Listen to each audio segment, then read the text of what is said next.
Hoy vamos a comenzar con la lección número 13 de Hechos de los Apóstoles, que se titula La Iglesia en Antioquía. Es el capítulo 11, versículos 19 al 30 de Hechos, pero también vamos a ver en la última parte de la lección los primeros versículos del capítulo 13 también, que está relacionado con esta iglesia de Antioquía. Y el versículo central corresponde a Hechos 11:26, donde dice: y cuando lo encontró, lo llevó a Antioquía. Durante todo un año se reunieron los dos con la iglesia y enseñaron a mucha gente.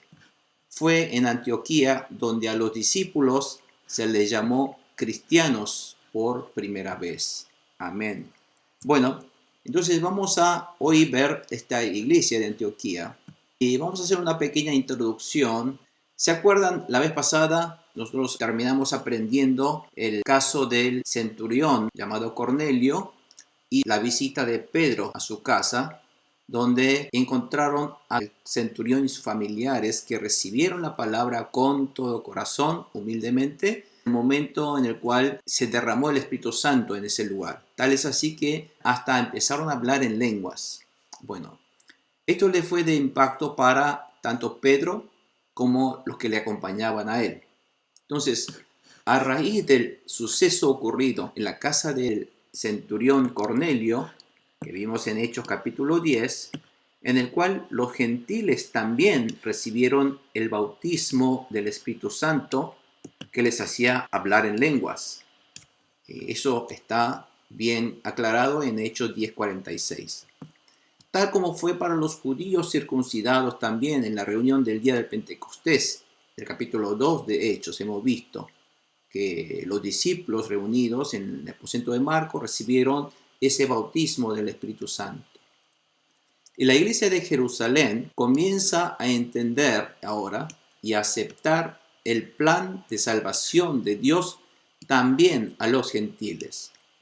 Porque hasta ahora los judíos creían que la salvación era solamente para los judíos, porque creían que ellos eran el pueblo elegido de Dios, y que Dios eligió a los judíos solamente de la tierra para darle a través de Moisés la palabra de Dios, la ley, y salvar a los judíos nada más. Pero ahora se están dando cuenta que toda la obra del Espíritu Santo también ocurre en los gentiles, en las gentes no judías, no circuncidadas. Bueno, entonces esto le hace un cambio total de concepto de la obra de Dios, que la enseñanza de Cristo no es solamente a los judíos. Inclusive en la palabra de Jesucristo, cuando Él, antes de elevar al cielo, también dijo a los discípulos: vayan y hagan discípulos de todas las naciones, dice Jesucristo. Por lo tanto, ellos cuando escucharon eso, no sabían que Jesús estaba refiriendo a todas las naciones, a los gentiles. Tal es así que este hecho ahora le va a cambiar el concepto de la salvación y se va a dirigir hacia el mundo. Y en ese caso están tomando como modelo la primera iglesia donde también están los gentiles participando en el cristianismo y en la iglesia de Antioquía. Hay dos ciudades de Antioquía, pero estamos hablando de esta Antioquía. Después vamos a ver en el mapa. Primera pregunta. Dice: ¿a quiénes predicaron la palabra los que habían sido esparcidos? Los que se habían dispersado a causa de la persecución que se desató por el caso de Esteban, llegaron hasta Fenicia, Chipre y Antioquía, sin anunciar a nadie el mensaje excepto a los judíos. Nosotros recordamos que luego del martirio de Esteban, todos los judíos ortodoxos empezaron a perseguir a todos los cristianos. Y al haber esta persecución, todos empezaron a escaparse. Todos los cristianos se fueron de Jerusalén. Y los lugares que se fueron, muchos se fueron a Fenicia, Chipre y Antioquía. Y vamos a ver en el mapa qué lugares son esos. Si ustedes ven, Fenicia está aquí. Aquí Fenicia. Fenicia, esta parte es una provincia donde también está Tiro o Sidón, que son los lugares no judíos, gentiles. Por eso de la tierra de Judea se escaparon a la tierra de los gentiles. Esta migración o dispersión de los judíos de Judea a otras partes del mundo, se les llama diáspora. Son judíos que están en la diáspora, se les dice. Y algunos se fueron a Chipre, por ejemplo, el que ustedes ven aquí, Chipre. Otros se fueron a Antioquía, que está en este lugar. Entonces, pero en especial hoy vamos a enfocarnos en esta ciudad llamada Antioquía, porque era una de las ciudades importantísimas del Imperio Romano de la época. Tal es así que Antioquía era la tercera ciudad después de Roma, Alejandría. Alejandría quedaba por acá, creo que era. Alejandría era un foco muy importante también del Imperio Romano. Y la tercera ciudad era Antioquía. Era un foco cultural muy importante. Y por eso todos los judíos que estaban en Jerusalén y en Judea se escaparon a estos lugares, a Fenicia, algunos a Antioquía. Esta es un poco la emigración que ocurrió en la época de la persecución a los cristianos. Pero ellos cuando se fueron a esos lugares, llevaron su mensaje, su evangelio, pero no fueron a transmitir ese mensaje a los gentiles, sino solamente a los judíos. Porque los judíos creían que eran los que tenían derecho a la salvación y al mensaje de Jesucristo. Por eso solamente transmitían el evangelio a los judíos nada más. Acá hay una referencia que he buscado para que vean la importancia de esta ciudad de Antioquía. Antioquía fue fundada en el año 300 a.C. O sea que era una ciudad que empezó a proliferar mucho antes de que naciera Jesucristo. Y fue fundada por uno de los generales del rey Alejandro Magno, que ha formado el imperio griego o el imperio helenístico.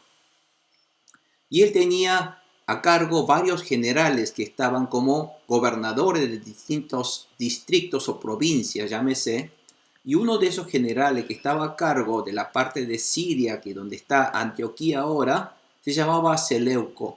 Y este Seleuco primero Nicator, y en homenaje a su padre Antíoco, él fundó esta ciudad con el nombre de Antioquía. Y durante el primer siglo fue la tercera ciudad, luego de Roma y Alejandría, con una población de más de 250.000 habitantes, según los datos del historiador Flavio Josefo. Pero de esta cantidad de habitantes, de los cuales un séptimo aproximadamente eran judíos. Por lo tanto, era una ciudad donde había una gran cantidad también de judíos. Y tal es así porque fue una ciudad portuaria y estaba en el medio de dos mundos, Oriente y Occidente. Por lo tanto, fue un foco cultural muy importante entre el Oriente y el Occidente por su ubicación geográfica. Y al principio sabemos que entonces no predicaban el mensaje de Cristo a los gentiles, sino solamente a los judíos. Ahora quedaron estos restos de Antioquía. Si ustedes van, hay todavía restos de la ciudad vieja de Antioquía que quedaron así en ruinas. Como podrán ver, estos pilares, pavimento de piedra en las calles, se ve que esto era una ciudad importantísima también en la época de los romanos. Por lo tanto, Antioquía, si ustedes ven, después hay todavía iglesias de esa época muy importantes, construcciones. Así que si buscan más datos van a encontrar que era una ciudad muy importante también de esa época.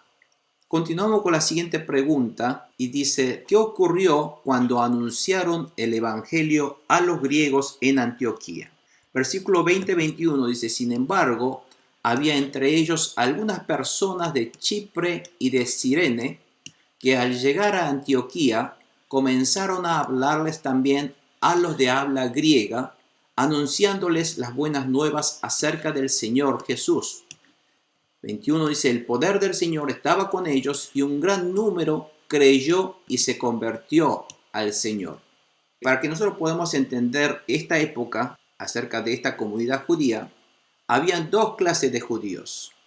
Había judíos ortodoxos o judíos que estaban en Jerusalén, por lo tanto ellos hablaban en hebreo, y habían judíos que habían salido de Jerusalén, de Judea, y vivían en el exilio o fuera, en la diáspora, donde hablaban todos en griego.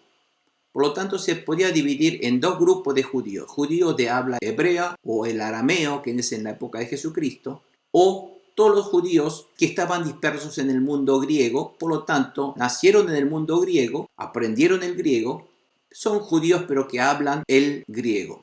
Por lo tanto, cuando ellos se fueron a Antioquía, también en esa iglesia de Antioquía empezaron a llegar judíos de habla griega de diferentes partes del alrededor. Y algunos de ellos venían de Chipre y de Cirene. Y vamos a ver un poco el mapa de ellos, de dónde vinieron. Si ustedes ven el mapa aquí, aquí tenemos Cirene. Esta parte de Cirene es norte de África. Ustedes ven que aquí está Egipto y aquí está Chipre. Por lo tanto, había judíos que vivían en esta parte, tanto en Cirene como tanto en Chipre. Y estos judíos de Chipre o de Cirene también llegaron hasta Antioquía, que es este lugar de aquí. Entonces, estos que estaban tanto en Chipre como en Cirene son los judíos que estaban en el mundo helenístico y hablaban griego. Son judíos de habla griega. Y ellos llegaron aquí a Antioquía, por lo tanto, debido a que esta es una ciudad que está fuera de Judea, también es una ciudad de habla griega. Entonces los judíos de habla hebrea o aramea llegaron a Antioquía, algunos eran judíos de habla griega. Entonces, esta iglesia de Antioquía es una iglesia muy especial, donde se juntaron todos judíos que creyeron en Jesucristo, pero habían dos tipos de grupos, de diferentes idiomas. Pero los que vinieron de Judea, como creían que solamente los judíos son los que deben recibir la salvación de Dios, empezaron a predicar solamente a los judíos. Pero estos judíos que vinieron de Cirene o de Chipre, como eran griegos, empezaron también a predicarle a sus amigos griegos, no judíos. Y ahí empieza, esta es la chispa donde comienza la predicación a los gentiles. Antes de que Pablo saliera a predicar al mundo gentil, fíjense que todavía Pablo no está en escena, pero estos judíos de Cirene y Chipre empezaron a predicarles ya a los griegos, a los extranjeros griegos, de habla griega, porque ellos era su idioma natal. Empezaron a transmitirle el evangelio a sus amigos griegos. Eso es lo que está diciendo esta parte del versículo 20 y 21. Pero en ese momento, el poder del Señor estaba con ellos y un gran número de griegos se convirtió al Señor, creyeron en Jesucristo.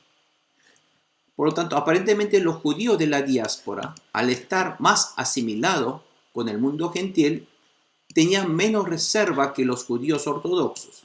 Tal es así que los judíos de Chipre y de Cirene, que se convirtieron al cristianismo, al llegar a Antioquía no tenían problema en transmitir las buenas nuevas también a los gentiles, a los griegos. Y este es el inicio que comienza a abrirse el evangelio al mundo gentil. Y a ver, esta pregunta siguiente, pastor, por favor. ¿Cuál fue el motor de la gran obra en Antioquía? El poder del Señor estaba con ellos y un gran número creyó y se convirtió al Señor. Así es. Aunque eran gentiles, dice que el poder del Señor estaba con ellos. El Espíritu de Dios, el Espíritu Santo de Dios, estaba con ellos y los ha utilizado a estos judíos de Cirene y de Chipre para transmitir este mensaje, para que tal que muchos creyeran en sus palabras, en sus mensajes. Ya que estaba con ellos el Espíritu de Dios, no se descarta la posibilidad de que haya también habido señales prodigios por medio de ellos. Por eso ellos creyeron en Jesucristo. Ha habido tal vez sanidad, milagro de sanidad, a veces liberación o cosas así, porque el Espíritu Santo estaba con ellos. Entonces habrá ocurrido algo así para que le pueda cambiar sus corazones, para que ellos puedan recibir a Jesucristo. Bueno, esto realmente ha ocurrido. Todavía los judíos ortodoxos tenían la duda de que si la salvación de Jesucristo y el mensaje de Jesucristo era solamente a los judíos. Pero no, está ocurriendo también a los gentiles. A ver esta pregunta número 2, hermana Consuelo, por favor. Dice, ¿a quién envió la iglesia de Jerusalén, Antioquía? La noticia de estos sucesos llegó a oídos de la iglesia de Jerusalén y mandaron a Bernabé a Antioquía. Así es. Amén. Gracias, hermana. ¿Se acuerda Bernabé quién era? Era una persona que era muy respetado. Era el hombre que vendió todos sus bienes, su casa, y entregó para el uso de la iglesia. Y cada vez que él predicaba, la gente era bendecida. Por lo tanto, la palabra Bernabé significa consolador. En realidad es un apodo. Es un hombre que se llama José. Era un levita, oriundo de Chipre. Le llamaba de apodo consolador, porque cuando él predicaba, le consolaba a la gente, le daba paz y tranquilidad del Señor a través de su palabra. Por eso le llamaba consolador, tranquilizador. Era un hombre lleno del Espíritu Santo. Conocía la palabra del Señor muy bien y cuando predicaba realmente bendecía a la gente. Y debido a que, si bien él no era un apóstol, en la iglesia de Jerusalén era un personaje importantísimo. Tal es así, era un líder. Y se acuerdan que cuando Felipe fue a Samaria y transmitió el mensaje, y los samaritanos recibieron el Espíritu Santo también allí. Entonces empezó a recibir ese mensaje la iglesia de Jerusalén y mandaron a Pedro y Juan para que vayan a verlos, a ver si realmente lo que está ocurriendo ahí es algo de nuestro Señor Jesucristo y del Espíritu Santo. Y efectivamente lo era. Y cuando Pedro y Juan les imponían manos, empezaba a recibir el Espíritu Santo, los samaritanos también. Así ratificó la iglesia de Jerusalén que ese grupo que está en Samaria no son herejes, sino que son cristianos realmente. De esa manera, la iglesia central manda a verificar, a garantizar y avalar de que esa iglesia sí es de Cristo. Con la misma intención mandaron esta vez a Antioquía Bernabé, un hombre realmente muy respetado. En ese momento, entonces en Hechos 8:14, vemos que la iglesia de Jerusalén también envió a Pedro y Juan para verificar el ministerio de Felipe y de avalarlo en ese caso. De igual manera, esta vez la iglesia de Jerusalén envió también a José, que también se apodaba Bernabé, para poder verificar si esa iglesia de Antioquía también era guiada por el Espíritu Santo y en ese lugar se predicaba la palabra de Jesucristo. Bueno, fue enviado Bernabé. ¿Y quién era Bernabé? Dice 23-24, cuando él llegó y vio las evidencias de la gracia de Dios, como era un hombre que conoce a Jesucristo, las palabras de Jesucristo, y cuando vio que esto está ocurriendo es del Espíritu Santo, que cree, dijo, él se alegró. La palabra se alegró quiere decir que estaba de acuerdo. Dice, esto sí es del Espíritu Santo. Y animó a todos a hacerse firme propósito de permanecer fieles al Señor Jesucristo.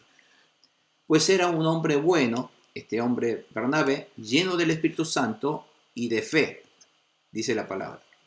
Un gran número de personas aceptó al Señor en Antioquía. Como aquí dice, Bernabé era un hombre lleno del Espíritu Santo y maestro de la palabra. Al ver que allí había obra del Espíritu Santo, se alegró y los animó a permanecer fieles al Señor. En otras palabras, su fe debería estar centrada en el Señor Jesucristo. Por eso, el mensaje de Bernabé de permanezcan en la palabra del Señor. No empiecen a predicar cada cual sus ideas, sino permanezcan en las enseñanzas de nuestro Señor Jesucristo y su palabra. En otras palabras, las enseñanzas de la palabra de Bernabé ayudó al crecimiento de la fe del Señor a la iglesia de Antioquía, ya que aumentó en gran número de personas, dice.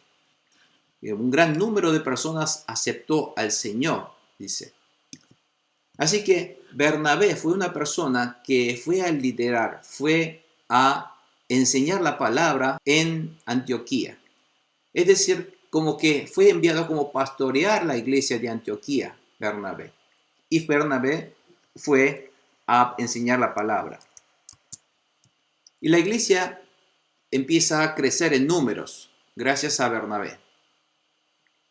Entonces, cuando empieza a crecer la iglesia, Bernabé toma una acción. A ver, ¿qué es esto, pastor? Pregunta número 3, por favor. ¿A quién trajo Bernabé para trabajar junto a él? Pensemos en la importancia de la colaboración. Después partió Bernabé para Tarso en busca de Saulo. Así es. ¿Se acuerda que Pablo o Saulo, dónde está en este momento, después de su encuentro con Jesucristo? ¿Se acuerda cuando en el camino a agarrar todos los cristianos, en el camino a Damasco, se encontró con Jesucristo, se quedó ciego? Lo llevaron a Damasco, se quedaron en Damasco, el Espíritu Santo le dio visiones para que Ananías vaya a imponer la mano y él recibió el Espíritu Santo y toda su ceguera se le fue. Pero después empezó él a la iglesia de Damasco a predicar y a realmente con toda fe enseñar la palabra de Jesucristo. La gente quedaron sorprendidos y algunos dudaban de Pablo. Entonces Pablo a lo mejor quiso ser avalado por la iglesia de Jerusalén, fue a Jerusalén, pero en Jerusalén fue un poco reacio al principio porque la fama de Pablo era terrible. Era un hombre que empezaba a buscar y a perseguir a los cristianos y meter en la cárcel para juiciar. Por lo tanto, fue un poco reacio a recibirlo a Pablo, porque no estaban seguros si él venía como encubierto a tratar de internarse en el mundo cristiano para poder castigarlos. Bueno, entonces Pablo decidió por sí solo volver a su tierra natal, Tarso, y se quedó allí muchos años. Y después no hay más registro acerca de él.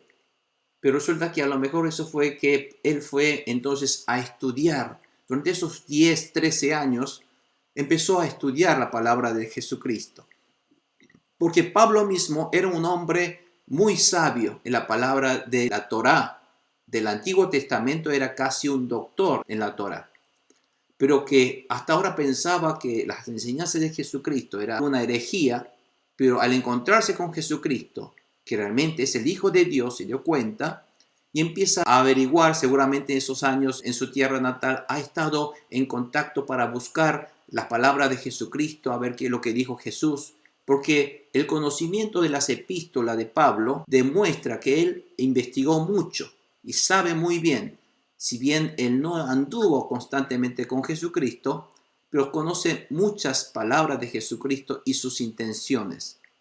Y él lo conecta muy bien con el Antiguo Testamento y se da cuenta que realmente Jesucristo es la promesa de todas las profecías del Antiguo Testamento y es el cumplimiento de la salvación de Jesucristo para el mundo. Y Pablo se da cuenta de eso. Por eso Bernabé fue en realidad que fue a llamar a Saulo, que estaba en su tierra natal de Tarso. ¿Para qué? Para que lo ayudara en su ministerio de Antioquía. ¿Por qué? Había aumentado en número la iglesia. Así que en Antioquía comenzaría la actividad ministerial de Pablo. Pablo aquí comienza el ministerio. Y Pablo habría ido a Tarso, ya que en su primera visita a Jerusalén, inmediatamente luego de la conversión, los apóstoles no estaban seguros de su conversión. Y habría estado aproximadamente unos 13 años. ¿Cómo podemos saber que ha estado 13 años? Porque si nosotros leemos en Gálatas 2:1, él narra en su epístola, dice, cuando yo visité por segunda vez a Jerusalén, luego de 14 años de mi conversión, lo cual está diciendo que él visitó luego de 14 años a Jerusalén, pero estuvo un año enseñando la palabra en Antioquía. Por lo tanto, si estuvo un año, después se fue a Jerusalén, se estima que estuvo aproximadamente unos 13 años, se quedó un buen tiempo Pablo en Tarso. Y esto es lo que un poco podemos deducir. Y que fue entonces Bernabé la persona que invitó a Saulo que no te quedes allí. Ven, ayúdame. Vayamos juntos a transmitir el Evangelio de Jesucristo. Y esto era correcto porque ustedes saben que Bernabé, si bien era un judío, pero era más un judío que estaba en Jerusalén. Por lo tanto, si bien Bernabé hablaba griego porque él es oriundo, nacido en Chipre, en la diáspora, él sabía muy bien que Saulo era un hombre también que nació en la diáspora, en Tarso, y hablaba muy bien el griego. Y era un judío ortodoxo y que experimentó a Jesucristo. Y Bernabé pensó que Saulo era el hombre ideal para venir a trabajar juntamente e ministrar la iglesia de Antioquía. Entonces eso es lo que ha ocurrido. En el versículo 26, si vemos, y cuando lo encontró, lo llevó a Antioquía, a Pablo, y durante todo un año se reunieron los dos con la iglesia y ¿qué hicieron? Enseñaron a mucha gente, enseñaron la palabra, enseñaron a mucha gente la palabra. Y fue en Antioquía entonces donde a los discípulos se les llamó cristianos por primera vez.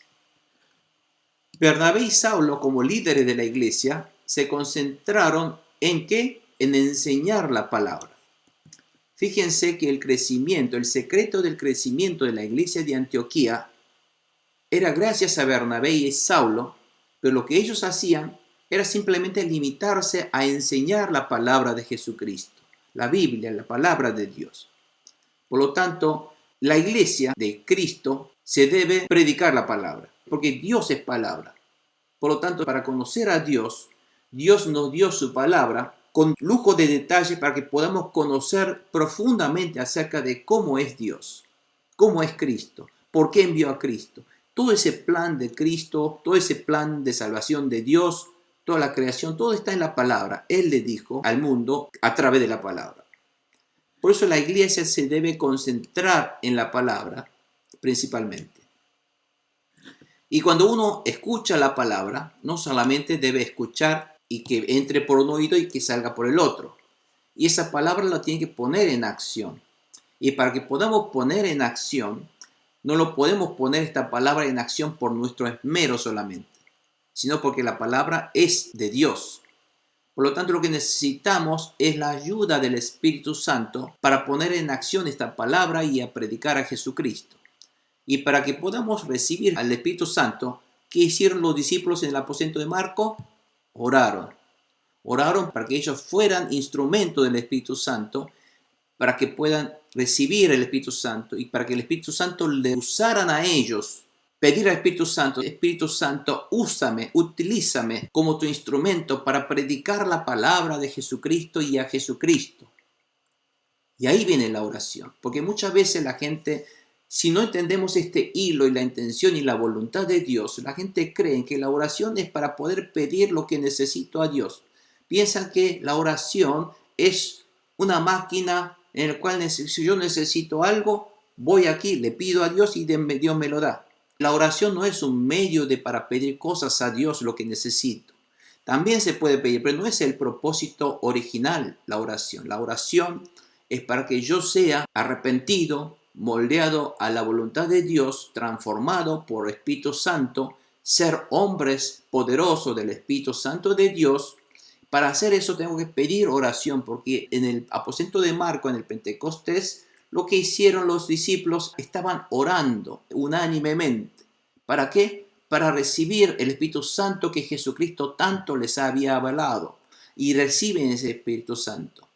Por lo tanto, la palabra de Dios es la guía que nos va a utilizar el Espíritu Santo para que podamos ser instrumento del Evangelio.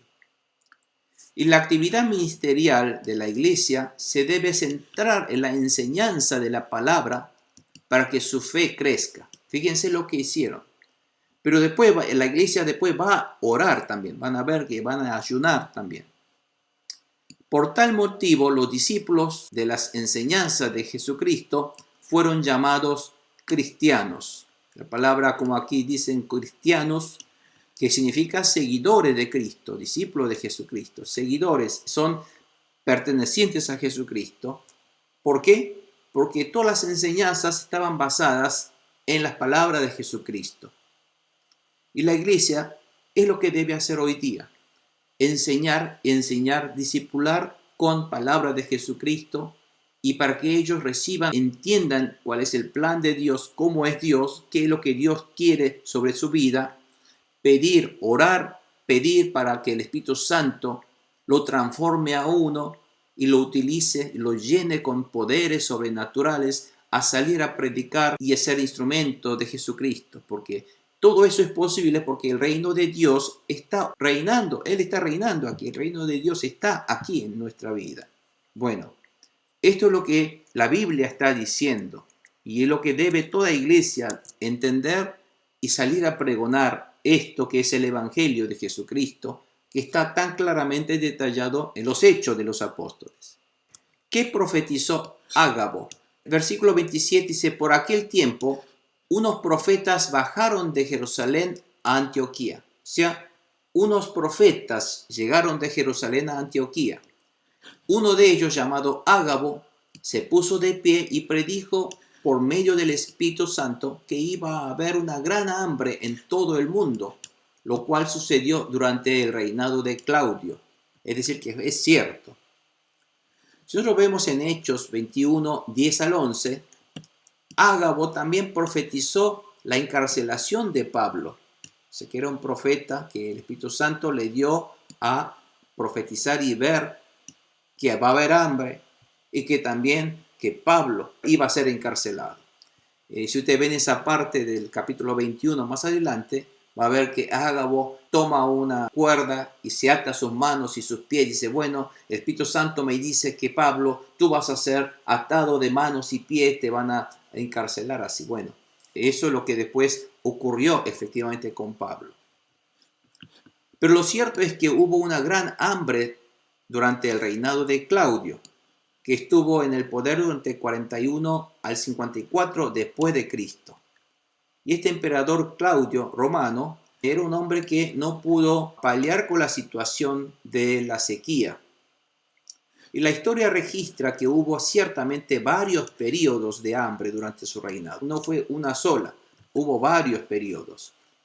Y este hombre Ágabo profetizó. ¿A qué viene toda esta profecía? Es porque entonces la iglesia, tanto de Jerusalén y tanto de Antioquía, se ven afectados al hambre, a esta sequía. Entonces van a ver qué es lo que hacen. Oran ellos. ¿Y qué hicieron los discípulos para ayudar a los hermanos en Judea, en Jerusalén? 29:30 dice, entonces decidieron que cada uno de los discípulos, según los recursos de cada cual, enviaría ayuda a los hermanos que vivían en Judea, o sea, la iglesia de Jerusalén. Entonces vieron que habían dificultades, había sequía, había hambre, y estos hermanos así lo hicieron, mandando su ofrenda a los ancianos por medio de Bernabé y de Saulo. Y después van a ver que Bernabé y Saulo van a ir con la ofrenda de la iglesia de Antioquía a Jerusalén ante los apóstoles. Si bien la iglesia de Antioquía era una iglesia de los gentiles y judíos de la diáspora recién nacida, no es una iglesia con mucha historia, con sus propias dificultades también durante el periodo de sequía y de hambre. Ellos también están sufriendo esa sequía y hambre. Sin embargo, con el amor de Cristo decidieron ofrendar de lo que podían ellos cada uno y ayudar y apoyar la iglesia de Jerusalén con ofrendas. Y está diciendo que esta iglesia de Antioquía ahora está ayudando a la iglesia central, digamos, que fue la iglesia de Jerusalén. Lo cual está demostrando que la iglesia de Antioquía ha recibido con el amor de Cristo el Evangelio y está ayudando también a los hermanos de Jerusalén. Pregunta número 5. ¿Quién eran los profetas y maestros de la iglesia en Antioquía? Dice, ¿quién eras? Ahora sí, entramos al capítulo 13 y salteamos el capítulo 12, porque ahí hay otra historia, pero el capítulo 13, versículo 1, dice, en la iglesia de Antioquía eran profetas y maestros Bernabé, Simeón, apodado el Negro, Lucio de Cirene, Manaén, que se había criado con Herodes el tetrarca, el Herodes el rey, ¿no es cierto? Uno de los reyes judíos de ese momento, y Saulo o Pablo. Bueno, aquí en estos nombres había como, ¿cuántos son? Entonces, eran profetas Bernabé, Simeón, Lucio, Manaén y Saulo. Son cinco líderes. Pero no está claro si en estos nombres quiénes eran los profetas y quiénes eran los maestros. Porque aquí dice que estos 5 eran los profetas y maestros. Pero lo cierto es que la iglesia de Antioquía ya ha crecido, tal que el número de profetas y maestros líderes ha aumentado. Ya la iglesia de Antioquía había crecido en números y había ya 5 líderes en la iglesia de Antioquía. Tal es así Ya al haber muchos líderes, lo que deciden ahora hacer la iglesia es enviar, después van a ver más adelante, van a enviar a Bernabé y a Saulo ya a salir a hacer actividades de prédica fuera de Antioquía. Primero lo que van a hacer, van a llevar esta ofrenda a la iglesia de Jerusalén y después van a decidir de enviar a estos hombres formidables de la palabra de Dios, que son Bernabé y Saulo, mandarlos. O sea, fíjense, la idea de la iglesia de Antioquía no es, estos pastores que nos bendicen, que tienen una palabra, yo quiero que vengan a mi iglesia y se queden en mi iglesia. No dijeron eso. Saben que Bernabé y Saulo eran hombres que los ha educado en la palabra. Y lo que ellos dicen, no se queden aquí. Por favor, vayan y den a conocer este mensaje a más cantidad de personas. Y los manda afuera. Fíjense, esto es lo que quiero que escuchen y que presten atención en esto, en la actitud que tuvo la iglesia de Antioquía. No dijeron, es para mí, esta palabra es para mí, yo quiero, esta iglesia se quede con estos líderes, pastores maravillosos. No, estos pastores quiero que se vayan a otros lugares, por favor, vayan a predicar el evangelio. Y esa actitud de Antioquía es lo que tenemos que aprender. Y gracias a Antioquía empieza a expandirse el evangelio a toda Asia y a toda esa zona. Y es por ese motivo que hemos recibido hasta nosotros el evangelio de Jesucristo. Dice, pregunta número 5 siguiente, ¿a quiénes apartó el Espíritu Santo para su especial obra? Versículo 2-3. ¿Y en qué sentido fue difícil enviar a Bernabé y Saulo para la iglesia de Antioquía? Sin embargo, ¿cómo obedecieron la voluntad de Dios? Mientras ayunaban y participaban en el culto del Señor, el Espíritu Santo dijo, apártenme ahora a Bernabé y a Saulo para el trabajo al que los he llamado. Así que después de ayunar, orar e imponerle las manos, lo despidieron. La iglesia de Antioquía ayunaban y adoraban rindiendo culto a Jesucristo. O sea, una iglesia que oran, ayunan, aprende la palabra. Esas actividades son lo que debe haber en la iglesia. Y el Espíritu Santo, tal es así, entonces fue el guía de la iglesia de Antioquía. El Espíritu Santo le dice algo, ellos inmediatamente obedecen. No importa sus propios planes, escuchan al Espíritu Santo. Ya que había varios líderes, les ordenó el Espíritu Santo apartar a 2 de ellos para la misión y expandir las buenas nuevas al mundo gentil. Y fue nombrado Bernabé y Saulo, que juntos salieron a llevar el evangelio a más horizonte, fuera de Jerusalén, fuera de Antioquía. Salieron y llevaron el evangelio. Así es, la iglesia de Antioquía fue el inicio, la iglesia modelo, en el cual salieron todos a predicar el evangelio y llevar el evangelio a todo el mundo. Para la iglesia de Antioquía no había límites, no había fronteras. Para la iglesia de Antioquía el evangelio debía ser predicado en todo el mundo, hasta los confines de la tierra, como Jesucristo lo dijo. O sea, abrir esa mente, de no cerrarse en una frontera, sino salir. Este evangelio tiene que salir a dar a conocer a todo el mundo. Por lo tanto, el plan de Dios es de derrumbar nuestros límites geográficos para expandir el evangelio. Es lo que está diciendo en este capítulo de Hechos. Seguir predicando las buenas nuevas de salvación de Jesucristo a toda criatura de la tierra como Jesucristo nos ordenó, nos mandó. La iglesia debe ser guiada por el Espíritu Santo. La iglesia no está por sí misma. La iglesia tiene que entregar sus siervos en manos de Espíritu Santo cuando Él lo quiera usar. La iglesia no es simplemente una organización que se debe manejar por el pastor o por alguien que es el líder de esa organización. No, el líder de la iglesia es el Espíritu Santo. Es el Espíritu Santo. Inclusive el pastor de la iglesia es siervo del Espíritu Santo. Debe ser el siervo del Espíritu Santo.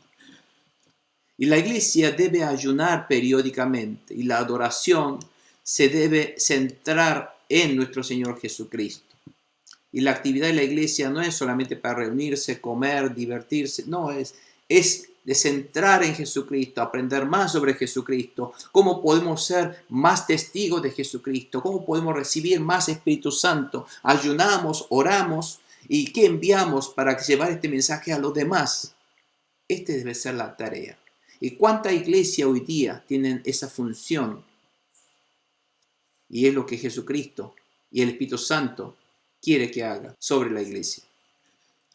Y cuando la iglesia crece tanto en número, debe enviar líderes a plantar nuevas iglesias basadas en las enseñanzas de la palabra de Jesucristo. Y esto es lo que nos está enseñando Hechos. Y esto debe ser la fe que Jesucristo, que nuestro Dios quiere que tengamos. Este pistis es lo que Dios quiere que tengamos. Amén, hermanos. Así que vamos a hoy dejar aquí, y con esto terminamos esta lección número 13 de la iglesia modelo de Antioquía, que toda hoy iglesia tiene que volver a esta base de la iglesia en Antioquía. Porque de alguna manera cada uno de nosotros que somos integrantes y templo de Dios, y debemos ser instrumento del Evangelio, tomar a la iglesia de Antioquía como modelo y llevar el Evangelio a toda criatura, porque es el anhelo y el deseo y la orden de nuestro Señor Jesucristo. Y para eso estamos abocados como pistis, como director de este ministerio, llevar a todo lugar, en todo lugar. Este momento estoy en Argentina, así que vamos a ver, porque el Espíritu Santo me trajo aquí y vamos a ver qué es lo que vamos a hacer aquí. Y porque no hay frontera para los siervos de Dios. Cuando el Espíritu Santo lo lleva, como Pablo llevó a toda tierra donde el Espíritu Santo lo llevó, a veces el Espíritu Santo lo lleva, cuando Pablo quería otro lugar, el Espíritu Santo le dice, no, vete a Macedonia. Y bueno, el Espíritu Santo lo lleva a Pablo a Macedonia, después vamos a ver. Y todo Dios tiene sus planes, Vamos a orar por eso entonces, para ser un instrumento real de nuestro Señor Jesucristo, a través del Espíritu Santo de Dios que nos inunda en este momento. Y damos gracias otra vez, vamos a orar en el nombre de Jesucristo, recordando esta palabra. Y hoy el Señor Jesucristo tiene un propósito sobre nuestra vida, para que tengamos un verdadero pistis, que estos principios de la iglesia primitiva de Jesucristo, hoy día muchas iglesias se van diluyendo, se van perdiendo, y tenemos que volver otra vez a enfocarnos en estos principios básicos del Evangelio de Jesucristo. Oremos por esto, hermanos. Padre Santo Celestial, gracias Señor Todopoderoso, Rey Creador del universo, y gracias te damos, Señor, enormemente por la salvación que nos has regalado a través de tu Hijo unigénito, nuestro Señor Jesucristo. Si bien nosotros éramos pecadores y merecíamos la muerte eterna, Señor, tú nos has rescatado de las garras del enemigo, de la vida realmente dominado por el enemigo, Señor. Y nos has convertido en tus hijos, limpiándonos con la sangre preciosa de nuestro Señor Jesucristo. Con el objetivo de que nosotros, ahora que seamos llenos del Espíritu Santo y ser instrumento del Espíritu Santo a llevar el Evangelio de Jesucristo a toda criatura.